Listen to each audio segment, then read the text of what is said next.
अस्सलामुअलैकुम एवरीवन, क्या हालचाल है आप सबके। आज मैं आपके साथ शेयर करने वाली हूँ रमज़ान की बेसिक सी तैयारी, जिसमें हम लोग दही बूंदी बनाएंगे, जिसमें हम लोग बहुत सीधा तैयारी करेंगे। यहाँ पर जी सबसे पहले दही बूंदी की रेसिपी शेयर करती हूँ आपके साथ। आप लोग इस रेसिपी के साथ भल्ले भी बना सकते हैं, बहुत सॉफ्ट बनेंगे। आप लोग चाहें तो फुल्कियाँ भी बना सकते हैं। ठीक है, मैंने बहुत ना मोटी मोटी वाली फुल्कियाँ होती है ना, वो बनाई है, बारीक वाली नहीं बनाई। यहाँ पर मैंने 1 प्याली बेसन लिया है, ठीक है, छना हुआ। अजवाइन ऐड कर रही हूँ, नमक ऐड कर रही हूँ, ठीक है, और कुटी हुई लाल मिर्च ऐड करूँ ताकि बेसन बिल्कुल भी फीका ना रहे। इसमें मैं अब ऐड करूँगी पानी और इसको अच्छा से इसका स्मूथ सा ना बैटर बना लेंगे। यहाँ पर जो मैंने half tea spoon baking soda add किया है, ठीक है। बेकिंग सोडा आप लोगों ने ज़रूर ऐड करना है। और अब मैं जो नॉर्मल पानी होता है ना पीने का, उससे इसको नीड कर रही हूँ। इतना नीड करना है इसको, सारा जो इसके लम्स है ना वो ख़त्म हो जाए। ठीक हो गया। आप लोग विस्कर की मदद से इसको अच्छे से इसका बैटर बना लें। बैटर बहुत ज़्यादा जो है ना लिक्विड ही नहीं होना चाहिए। बैटर बहुत ज़्यादा रनी कंसिस्टेंसी में नहीं होना चाहिए, और बहुत ज़्यादा थिक वाला जो होता है ना बैटर, वो भी नहीं होना चाहिए। ठीक हो गया। यहाँ पर याद है, मैं आपको एक निशानी बताती हूँ कि परफेक्ट आपकी जो बूंदी की डो है ना वो रेडी होगी। बूंदी का मिक्सचर ये देखें, आपने अपने हैंड्स को अच्छे से वॉश कर लेना और फिंगर की मदद से बैटर को ऐसे करना है, फिंगर्स की मदद से। अगर आपका बैटर इस तरह से उस जगह से पीछे हट रहा है बाउल से, तो इट्स मीन ये डन है। ठीक है। उसके बाद अगर इसकी एक तार बन रही है तो भी आपको पता चल जाएगा कि आपका जो बैटर है वो बेहतरीन हो चुका है। इसको बहुत ज़्यादा आप लोगों ने इस तरह से करना है, मिक्स करना है, ताकि कोई लम्स ना रहे, ये फ्लफीपन आ जाए। और बेकिंग सोडा ऐड किया ना हमने, तो बहुत अच्छे से भून लेंगी। अब आ जाती है जी शेप की बात। शेप आप लोग कोई भी दे सकते हैं। लाइक अगर आप लोग चाहते हैं जो परफेक्ट बूंदी की होती है ना, आप लोग वो दे सकते हैं। आप लोग इसको बड़े बड़े भल्ले बना सकते हैं। ठीक हो गया। मैंने क्या किया है, फिर एक स्पून में लिया और इस तरह थोड़ा थोड़ा करके ऐड करती हूँ, क्योंकि मुझे जो बारीक वाली जो होती है ना बूंदियाँ, फुल्कियाँ लंबी और बारीक, वो अच्छी नहीं लगती। मुझे मोटी मोटी फुल्कियाँ जो होती हैं ना वो अच्छी लगती हैं। ठीक है। इस तरह से मैंने शेप दे दी है। लेकिन आप बिलीव करें, इतना ज़बरदस्त ये बूंदी का बैटर रेडी हुआ था, इतना अच्छा टेस्ट नमक का और कुटी हुई लाल मिर्च का, अजवाइन का, कि आप लोगों ने ज़रूर ट्राई करना है। मुझे बहुत मज़ा आया ये रेसिपी को ट्राई करते हुए। और मैं सोच रही थी कि ऐसे ही हम लोग बाज़ार से इतना पैकेट लेते हैं और वो जस्ट 2 टाइम यूज़ होता है। ठीक है। हम लोग जब भी रायता बनाते हैं रमज़ान के अलावा भी अपने घर में, तो हम लोग को ये बना कर रखना चाहिए, ताकि ना हम लोग अच्छे से रायता बना सकते हैं, दही बल्ले वगैरह बना सकें। और देखिए हल्का सा खूबसूरत सा कलर दे दिया मैंने, ठीक है, गोल्डन सा। बहुत बहुत मज़ेदार और अच्छी बूंदी रेडी हुई थी, ज़रूर ट्राई करना। और यहाँ पर मैं कुछ कहना चाहूँगी कि हमें ना रमज़ान की तैयारी इतनी ही करनी चाहिए, लाइक 8 to 12 डेज़ के अबाउट, बस इससे ज़्यादा तैयारी नहीं करनी चाहिए। क्योंकि जो चीज़ें ताज़ी होती हैं ना वो और टेस्ट देती हैं, और जो चीज़ें मीन्स के पड़ी रहती हैं, फ्रीज़ हुई होती हैं, वो और टेस्ट देती हैं। अगर आप लोग 15-15 20-20 दिन की तैयारी कर लेंगी, होगा ये कि आपको उस तरह से मज़ा भी नहीं आएगा और आपके खाने में वो रंगत भी नहीं आएगी। ठीक है। तो इस बात का आपने ख्याल रखना है कि आप लोगों ने ना जो तैयारी है वो बेसिक सी करनी है। 8 डेज़ की आप लोग ज़रूर करें, ताकि आपके 8 दिन अच्छे गुजरें। ठीक है। आपको इतनी मुश्किल ना हो। रोज़ा रखा होता है तो हमें होता है कि लहसुन पेस्ट भी बना हो, चटनी भी बनी हो, राइट, ये जो बॉयल हुए हो लोबिया और चने वगैरह भी। तो इस तरह से आप लोगों ने ना तैयारी करनी। ये मेरा अपना पर्सनल एक ओपिनियन है, एक्सपीरियंस है, कि बहुत ज़्यादा फ्रीज़ नहीं करनी चाहिए चीज़ें। अगर आप लोग करना चाहते हैं तो वो आपकी अपनी है चॉइस। यहाँ पर जी अच्छे से हम लोग चने लिए हैं, लोबिया ली, इसको साफ़ किया, वॉश किया मैंने, और अब मैं इसको सोक कर रही हूँ। तकरीबन 2 से 3 घंटे के लिए इसको मैं भिगोऊंगी। यहाँ पर जी पानी में मैंने नमक और बेकिंग सोडा ऐड कर इसको रेस्ट दूंगी। बाद में मैं इसको हल्की जो आंच है उसको बॉईल कर लूँगी।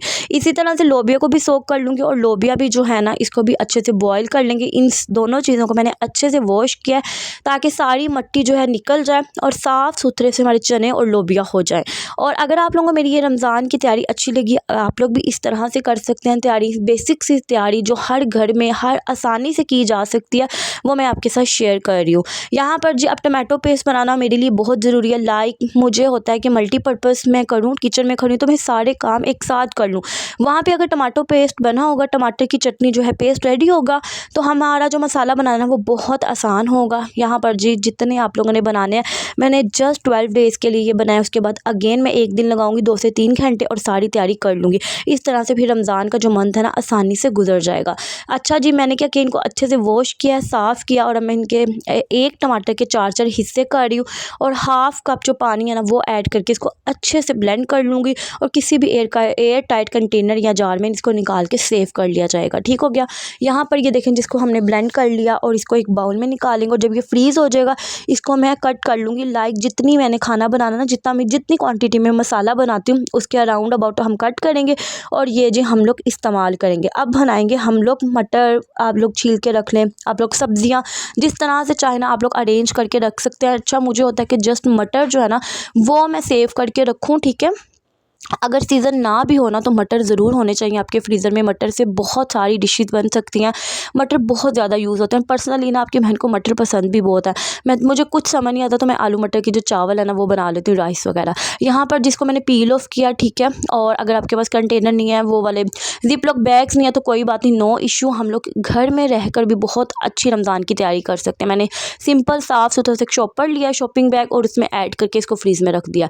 यहाँ पर जी हरा धनिया मैंने ज़्यादा लिया। ठीक है, पुदीने की 1 गट्ठी ली और 3 से 4 जो है ना ग्रीन चिलीज़ ली। इन सबको मैंने अच्छे से वॉश करके पानी में ही रहने दिया क्योंकि ये पत्तों वाली जो सब्जियां होती हैं ना ये बहुत बहुत ज़्यादा मिट्टी छोड़ती हैं। तो डैट्स वाई मुझे होता है कि बिल्कुल भी मिट्टी ना और साफ़ सुथरा सा काम हो। यहाँ पर जी सब कुछ ऐड कर दिया और अब मैं ऐड करूँगी दही। दही ऐड करने के बाद इसमें ऐड करूँगी नमक ऐड करके अच्छे से हम इसको ब्लेंड करेंगे। यहाँ पर इस पॉइंट पे आप लोग ना पानी ऐड कर सकते हैं, लेकिन मैं पानी नहीं ऐड करती क्योंकि पानी से बहुत ज़्यादा ग्रीन वाली जो चटनी है ना वो बनती है। ठीक है, इस तरह से देखिए कितनी ज़बरदस्त क्रीमी सी चटनी बनती है और ज़बरदस्त रहती है। आप लोग एक बार ये मेरे कहने पे ट्राई कीजिएगा, आपको अच्छा फीडबैक मिलेगा। और अगर आपको मेरी रमज़ान की तैयारियां अच्छी लग रही हैं तो अपनी बहन को ज़रूर बताइएगा, शेयर ज़रूर कीजिएगा। और एक और टिप है रमज़ान की तैयारी में कि हम लोग ना अपने घर की डीप क्लीनिंग हमें करनी चाहिए। ठीक है, ताकि रमज़ान में हमें ये मसला ना हो कि हमारी डीप क्लीनिंग नहीं हुई और जब रमज़ान ईद करीब होगी अगेन उसके बाद हम लोग कर लेंगे।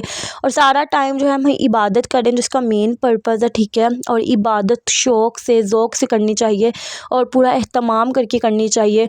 तो इसलिए जो है ना रमज़ान की बरकत और रहमत अल्लाह ताला सबको कबूल फरमाए, नसीब फरमाए। यहाँ पर जब एक जग लिया, ठीक है, और मैंने लहसुन ऐड किया सिर्फ। अच्छा, अदरक और लहसुन का कभी मैंने इकट्ठा पेस्ट नहीं बनाया। मैं हमेशा जो अदरक है ना उसकी अफादियत ये है कि हम लोग उसको जूलियन कट करके खाने में ऐड करें तो वो ज़्यादा अच्छा टेस्ट देता है। लहसुन जो है ना उसका पेस्ट बना के यूज़ करें तो ज़्यादा अच्छा टेस्ट देता है। ठीक है, ये मेरा अपना मीन्स के कुकिंग का एक्सपीरियंस है। अगर आप लोग लहसुन और अदरक का इकट्ठा पेस्ट बनाना चाहते हैं तो ज़रूर बना लें, नो इशू। यहाँ पर जी अब मैंने मसाला भी बना लिया, वो बेसिक मसाला जो मुझे बहुत ज़रूरत है, जो मैं बनाकर ही रखती हूँ। सूखा धनिया, ज़ीरा और गोल वाली लाल मिर्चें तो वो ऐड कर दें, इस तरह से खुश्क रेड वाली मिर्चें तो वो ऐड करके अच्छा सा मसाला बना ले। ये मसाला सब्ज़ी में भी जाता है, राइस में भी जाता है, और जब हम लोग भुनी हुई सब्ज़ी या अंडा बनाते हैं तो उसमें भी एंड पे स्प्रिंकल कर सकते हैं। ठीक है, ये गरम मसाला नहीं है लेकिन ये सूखा धनिया और ज़ीरा और ग्रीन जो चिलीज़ है ना उसका मसाला ज़रूर बना के रखिएगा, ये भी सेव कर लें। ठीक है, मसाले बना लें, स्पाइस जार को फिल कर लें, जो रीफिल करने वाली चीज़ें। ठीक है, ये भी बहुत टाइम टेकिंग वाला काम है, ये बहुत वक्त लेती हैं ये चीज़ें। यहाँ पर ये देखें जी चने बॉईल हो चुके हैं। अब मैं आपको लास्ट में सारी तैयारी दिखाती हूँ। देखिए बेसिक और घर की चीज़ों से मैंने सारी तैयारी की है, बहुत आसानी हो जाएगी। अगर आपको मेरा आज का व्लॉग अच्छा लगा तो अपनी बहन को ज़रूर बताना, लाइक ज़रूर करना, शेयर ज़रूर करना फैमिली एंड फ्रेंड्स के साथ, और अपनी बहन को दुआओं में जो है ना वो ज़रूर याद रखना। ज़बरदस्त तैयारी रही, और अगर आपको कोई भी अच्छी लगी रेसिपी या तैयारी तो मुझे ज़रूर बताना, फ़ीडबैक देना। आप कैसे अपने घर में रमज़ान आने से पहले तैयारियाँ करते हैं शेयर कीजिएगा। व्लॉग अच्छा लगे तो सब्सक्राइब करें।